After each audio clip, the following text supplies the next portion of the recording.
இப்போ ஸ்ட்ரெஸ்ஸால ஏன் வெயிட் வந்து குறையாம இன்க்ரீஸ் ஆகுதுன்னு சொல்லிட்டு இந்த வீடியோல வந்து எக்ஸ்பிளைன் பண்றேன். அதுக்கு முன்னாடி என்னோட 30 days சேனல் ஜாயின் பண்ணி வெயிட் லாஸ் பண்ணணும்னு நினைச்சீங்களா தாராளமா வாட்ஸ்அப் பண்ணலாம்.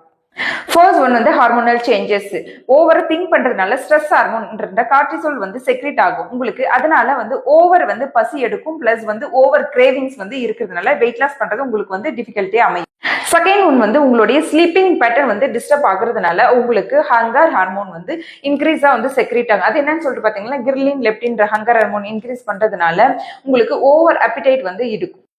அடுத்து தேர்ட் ஒன் வந்து உங்களுடைய மெட்டபாலிக் வந்து ஸ்லோ டவுன் ஆகும். அதனால கலோரி பர்ன் பண்றது ரொம்ப ஸ்லோ ஆகுறதுனால வெயிட் லாஸ் ப்ராசஸும் ரொம்ப வந்து ஸ்லோவா இருக்கும். இந்த ஸ்ட்ரெஸ்ஸை வந்து எப்படி ஈஸியா மேனேஜ் பண்றதுன்னு சொல்லிட்டு பாத்தீங்கன்னா பெஸ்டான வே வந்து exercise and meditation. Second one வந்து உங்களோட ஹேபிட்ஸை வந்து நல்லா வந்து இன்க்ரீஸ் பண்ணுங்க. இப்போ புக் படிக்கிறதா இருக்கட்டும், உங்களுக்கு எழுதுறதா இருக்கட்டும்.